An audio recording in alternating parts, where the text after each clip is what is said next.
It's a pleasure to be here with you today in Brussels talking about things related to crowd. I show the slide behind me for two reasons. One, to let you know that first and foremost, I'm a practitioner. I just recently launched my consultancy less than a year ago. I've spent the last 16 years before that on the brand side, building online communities for large organizations. So I've had the struggles of fighting for budget within an organization. I've had the struggles of managing large teams of social media and community professionals. I've been on your side of the table for many years. So just know that there's a lot of empathy and experience behind what I say.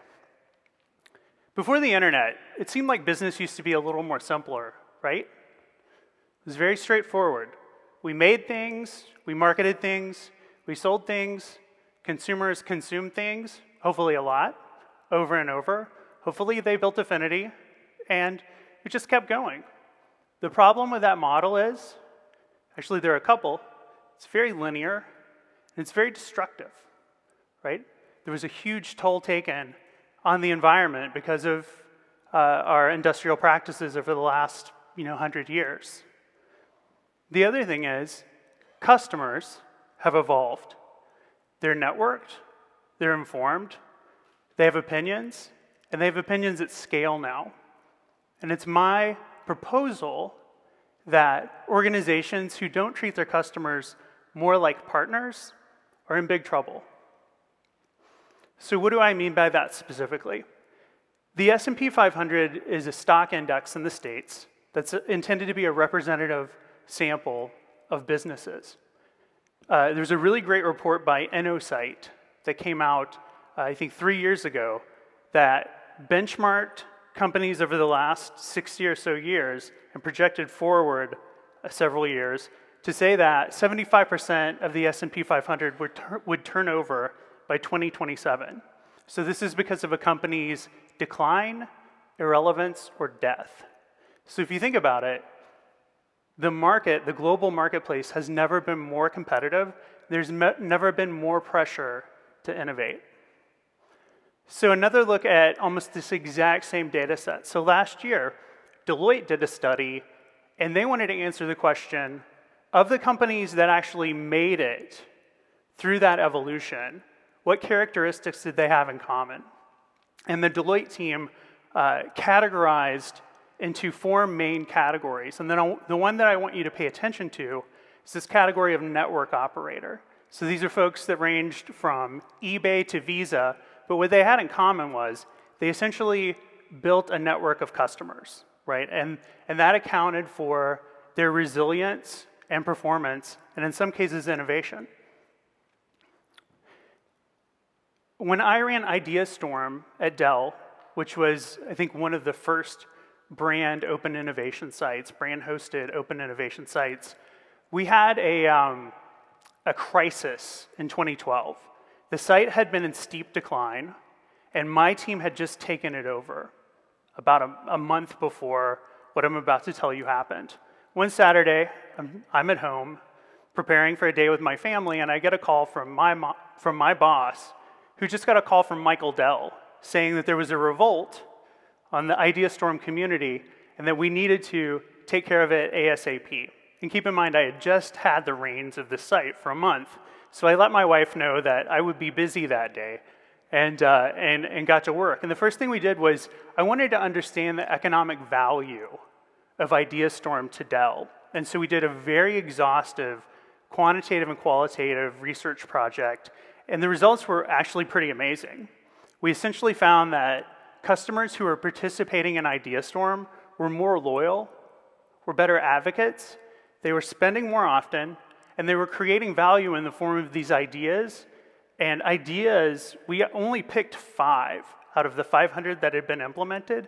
Of the 5 ideas that we could say were solely sourced from IdeaStorm, there were hundreds of millions of dollars in economic impact, revenue, from these 5 ideas. So clearly, these connected customers were very valuable to Dell. So the equation here is networked companies are more valuable and more resilient. The second part is connected customers are more valuable to those companies, to our companies. Which brings us to the collaborative economy.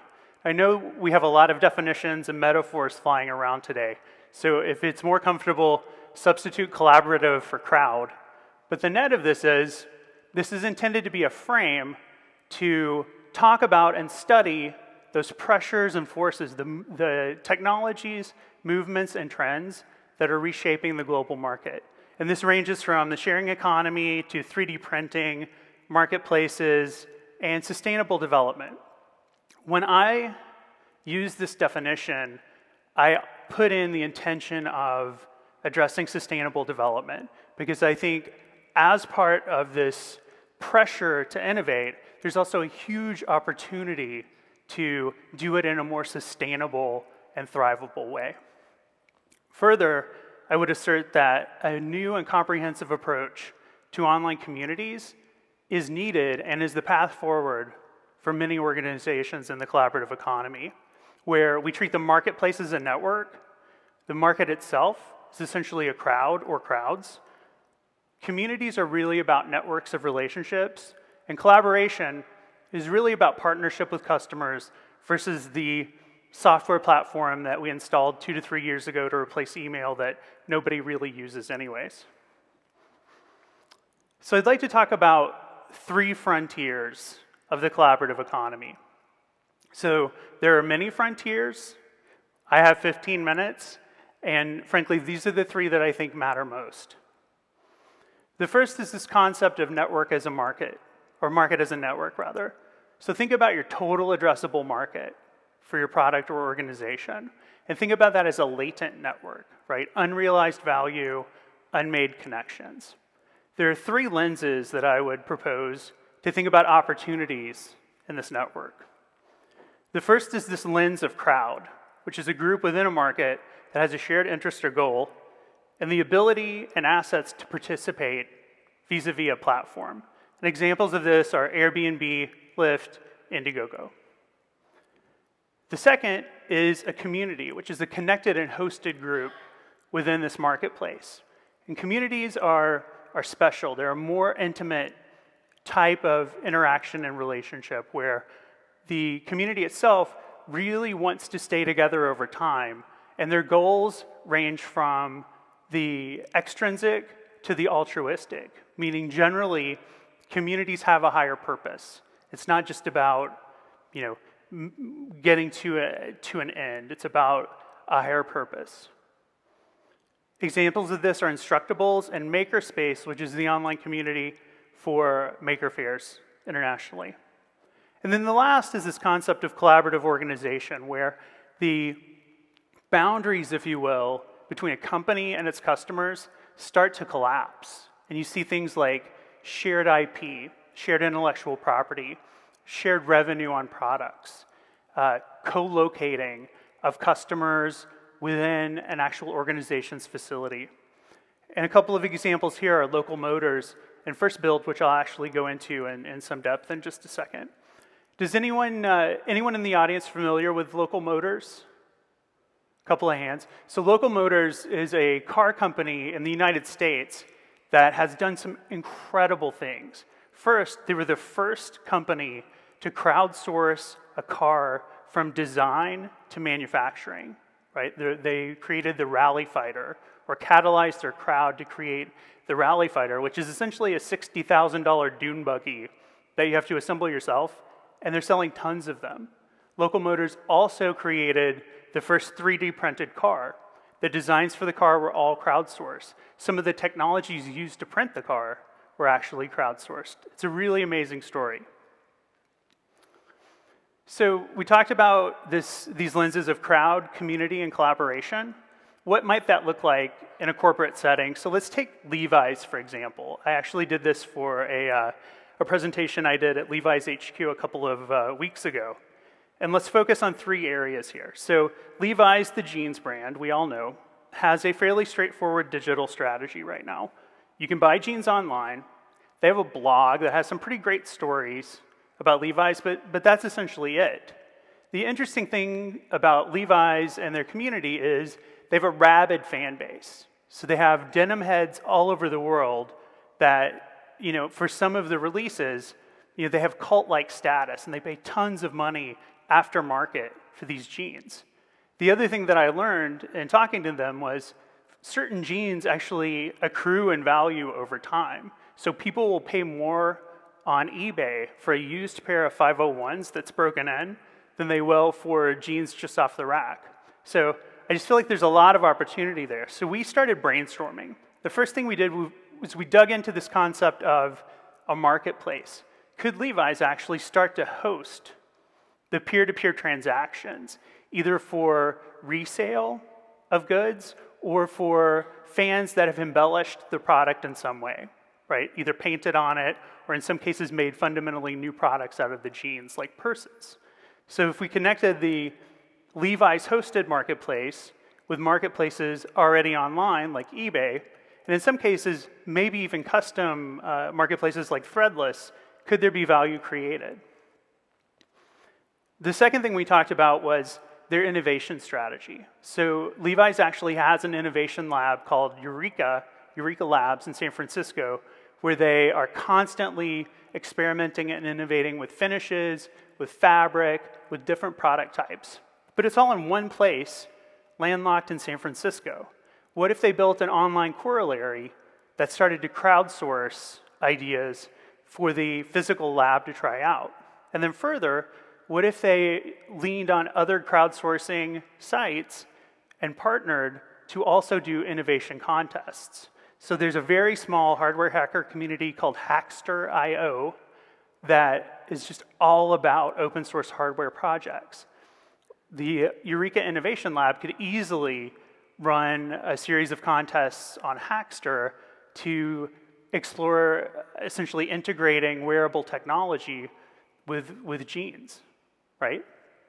And then the third area, which is a little more traditional, is can they start to catalyze their social and extended independent communities to form community on Levi's.com, right? They have global communities spread all over the place via social media, via independent forums, via fan sites. Could they actually start to catalyze that community on site? And the answer was yes. And further, that community could start to fuel engagement, activity, and views for the other two strategies, Community Marketplace and Eureka Innovation Online. The second area I would like to talk about, just keeping an eye on time here, is the future of making things. How many of you own a 3D printer? How many of you have used a 3D printer? How many of you are really sick of hearing about 3D printing? I expected more hands there. 3D printing is just the leading edge of a new round of digital manufacturing that's hitting as we speak. And if you think about it, it's essentially taking things that used to take an entire factory footprint and putting them on the desktop. This includes 3D printers, it includes CNC machines, it includes other digital manufacturing techniques. But the amazing thing is, via tools, we're empowering people to make high-quality goods at home. The second thing is there's this amazing renaissance in design software, and design software that used to cost tens of thousands of dollars just a couple of years ago is now being released for enthusiasts and makers online for free. My former employer, Autodesk, is doing this, and their competitor, Onshape and SolidWorks, is doing this as well. So you have these amazing, very powerful design tools that are out in the public for use. So where does community come in all of this? Community comes in at least two key ways. One is, it really takes a community of peers to train others on use of this design software, because it's very sophisticated. The second thing is, the digital files that are being created in the software and used on the 3D printers have gone from probably hundreds of files publicly available 10 years ago to over, millions of files today. In fact, I would assert anything that's manufactured today, you can likely find a digital file online somewhere. And if it's a small enough form factor, you can print it at home. So communities of designers are coming together to actually recreate the physical world and the digital world, which is pretty interesting and powerful. The third area I'd like to talk about is capital and value exchange. So we've talked a lot about crowdfunding today, so I'm not going to go deep there. And blockchain and Bitcoin has come up, so I'm not going to go deep there at all. But what I am going to say is those two, well, one technology and one phenomenon, set the stage for the ability to start to talk about things like exchanges and markets that are reputation-based, right? If you think about Airbnb and in some cases Uber today, they're a platform distributing, making goods liquid. The thing that makes it work is reputation, right? The reputation of the driver and the passenger over time. The more both use the system, the more value is created in the system. Same with Airbnb. Over time, I predict we're going to start to see exchanges of reputation in markets where you're actually trading not only based on reputation, but you're actually trading reputation as a capital as well, which is pretty interesting. The other implication for this is a lot of online communities are founded on the assumption that customers will do work for free, right? And so you see a lot of technologies, gamification or game mechanics technologies that are used to motivate community members to participate more than they normally would. Now that we have markets and marketplaces online for on-demand talent, brands are going to start to see a decline in participation by their customers for things particularly tech support. You're going to need fundamentally new models to figure out how to essentially have the crowd participate there. And again, it's an opportunity for a more equitable exchange. The last slide here, second to last slide here. How can you evolve your business model? So these are some key questions to think about when considering the collaborative economy. One, what opportunities do the 3 C's represent for your organization? What crowd initiatives, what community initiatives, what collaborative initiatives? How are you scouting outside for innovation? Do you have a proper innovation team? Do you have a scout team? Do you have customers who are acting as proxy for internal innovation and R&D researchers? What assets within your organization can you make liquid? Space, office space, IP, even talent. Hallmark, the greeting cards company in America, is actually thinking about offering on-demand talent of their artists vis-a-vis a marketplace as part of one of their collaborative economy initiatives. And then lastly, can you plot the course to a network business, which includes steps like creating a cross-functional team that would likely be a center of excellence, going through strategy development and definition, doing the research needed to frame initiatives, and then evolving, extending, and deciding whether you want to pilot or partner, right? Pilot internally or partner with a startup. Acquisition is obviously an option there. I have a worksheet just for you guys that goes into more depth on this process. Send me an email or see me over the next couple of days. I'd be happy to send it to you. In closing, who knows who this is? Well, his name's on there, so. But anybody recognize him? Mark Andreessen, essentially the godfather of the internet. He's very famous for his tweet storms, right? He doesn't blog anymore, he just tweets.